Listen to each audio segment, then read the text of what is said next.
Basically, it was Sacramento money that built most of California because of the gold rush. Sacramento was California's first thriving business district during the gold rush era. It was the site of both tragedy and triumph, where the Transcontinental Railroad, the Pony Express, flood, and fire all played a significant role in the lives of early Sacramento residents. Let's all learn about its history and the players who helped California become the state that it is today. Hi guys, good morning. We're here at the Wells Fargo Museum. It's day 2 of our trip to Old Sacramento. About 150 people, their bags, and Wells Fargo deliveries filled 16 stagecoaches every morning before traveling to nearby mining towns in 1852. Passengers traveling from Stockton to Mariposa paid roughly $10 or half an ounce of gold. To make a living, miners needed to have their gold weighed and exchanged for money. Instead of traveling for days to go to the mint in San Francisco, miners relied on Wells Fargo offices that were located even in the most isolated mining towns. Before the nationwide expansion of the railroads, produce, dairy, and meats could not travel long distances without spoiling. In 1888, Wells Fargo's new refrigerated rail car service made it possible for farmers to send their produce to faraway markets, changing the nation's dinner tables forever. Rumor had it, all you had to do was just get here, jump off the boat, charge out a few miles, and the gold was just laying around. All you had to do is bend over, fill up your bag, go home a wealthy man. Well, many of these young guys, they refer to themselves as Argonauts, in reference to the Greek tale of Jason and the Argonauts seeking the golden fleece. Well, ultimately, most of these young men get the golden fleece. The guy that builds the Eagle here, he buys one of these ships, hires carpenters, they completely disassemble the ship, they bring it all ashore, build this really fine theater that you see here. I've got some challenges here. Eagle Theater. Here, fine sir, I'll let you choose the first challenge. Don't worry, you have a chance to win it back. One piece, thank you sir. How do you win it back? Give it all right, the city's getting rich. Well, it arrives here, 1849, you know, and the guys that tend to make the money, the guys that get here pretty early. They figured at the height of the riverboat travel, there were over 300 steamers operating on our various waterways here. Okay, so if you put your bet here, you're betting that cups or clubs. Obviously, is the capital of California. This is literally, Sacramento's where the gold rush started. We have Sutter's Fort here, the capital, Old Town, these great tours, so you know, there's lots to do. Old Town here is one of the most historic areas in all of California. You know, in that we have over 50 buildings here that are on a historical register, you know, of being historically significant, even more than San Francisco. Come on down and see it.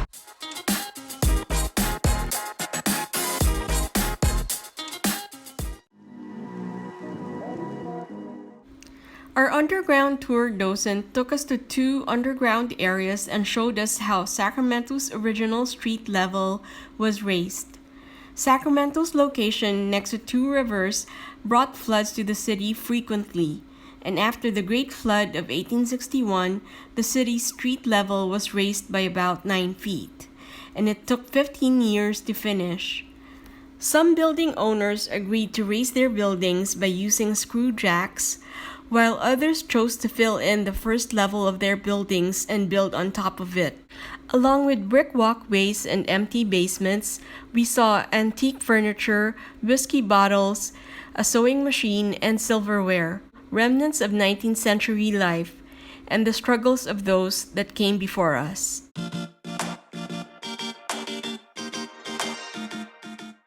Our next stop was the Sacramento History Museum, where we learned about Sacramento's Native American communities who were displaced by the onslaught of miners and speculators brought about by the gold rush. In 1848, James Marshall discovered gold at Sutter's Mill in Coloma, and this triggered the largest migration the world had ever seen. The gold rush may have put Sacramento on the map, but the merchants, providers of services and goods, have kept Sacramento there. Landowners, shopkeepers, politicians, prostitutes, doctors, and manufacturers made what was then just an outpost into a permanent brick-and-mortar city. By 1852, Sacramento had outgrown its boomtown status and its economy had become much more diverse. Companies took advantage of the American and Sacramento River's fish populations and the Central Valley's capacity for agriculture. In the 1860s, the first West Coast salmon canneries operated along the Sacramento River, and the growth of fruit canning replaced wheat production in the 1880s. Fruit and vegetable crops increased the demand for labor and provided labor to thousands of Sacramentans during the peak season.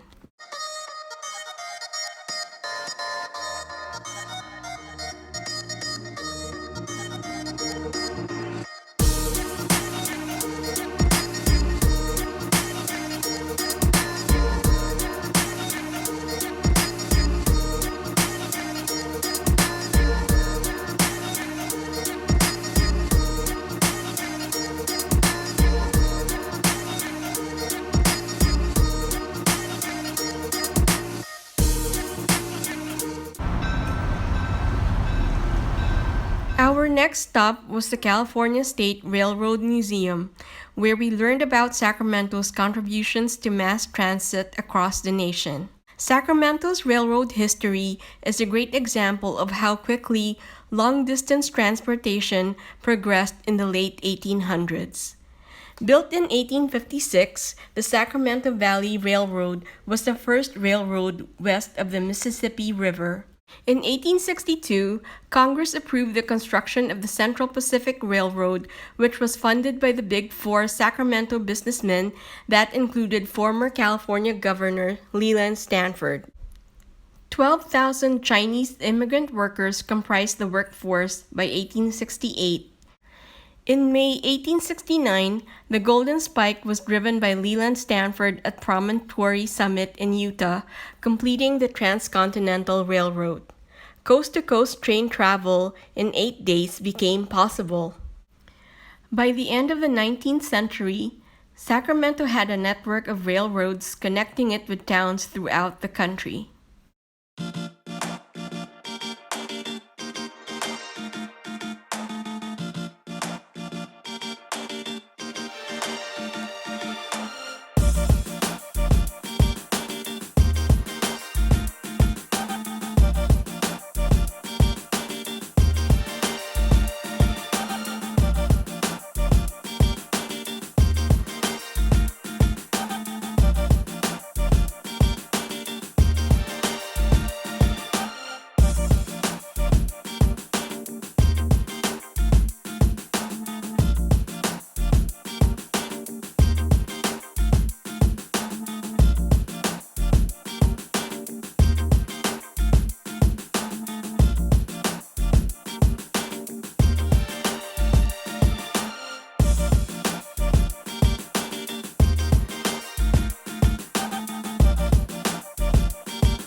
Hi guys, we just finished lunch at Bali Kitchen and we had nasi goreng, chicken satay, and beef rendang, and also Indonesian fried chicken.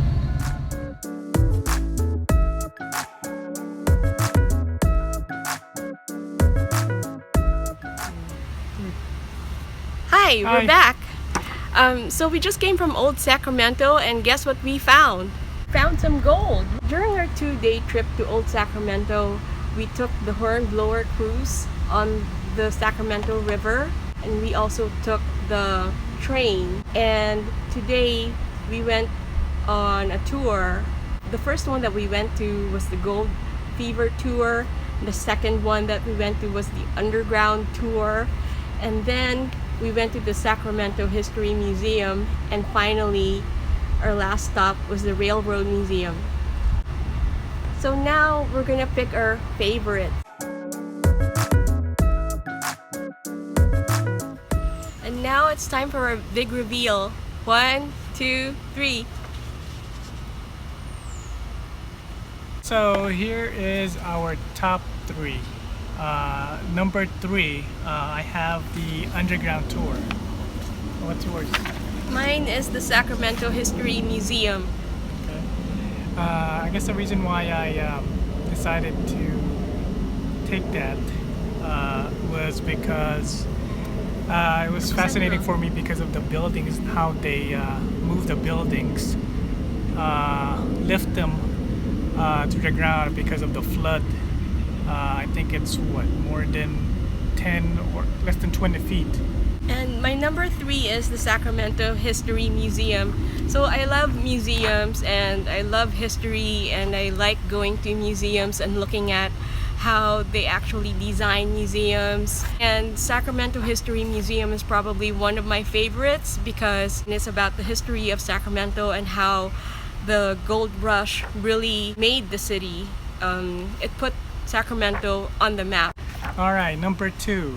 I actually picked the Gold Fever tour because it actually explains some of the buildings where they lived and some of the merchants and the businesses around Sacramento. And that's actually fascinating, interesting. How about you? My number 2 is the Hornblower cruise. I love the experience of being on the cruise ship up and down the Sacramento River, and one of the crew members did a really good job on the voiceover. He explained a little bit of history about Sacramento and places of interest that we saw on the river. And the number 1 choice for me is the Hornblower cruise. I actually like the cruise because it took us through the river with different aspects and different places to visit through the river, and we get to see lots of things there as well. It's pretty nice scenery, beautiful day as well. You can't beat that.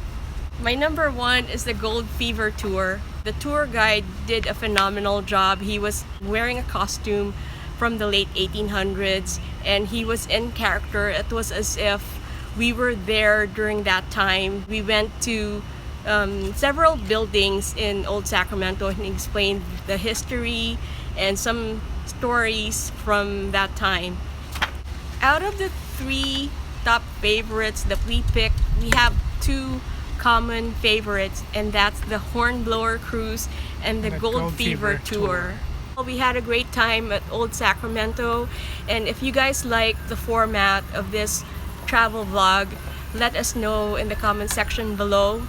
And if you have any suggestions or recommendations on areas in Sacramento or around Sacramento that you'd like us to feature in this vlog, let us know in the comment section below. If you like this video, Don't forget to like, comment, share, and subscribe. subscribe. Thank you for watching. Thank you for watching. See you soon. Bye. Bye-bye. If you like this video, make sure to hit that like button below. Share it with your friends and be sure to subscribe because I post new videos every week. Thank you so much for watching.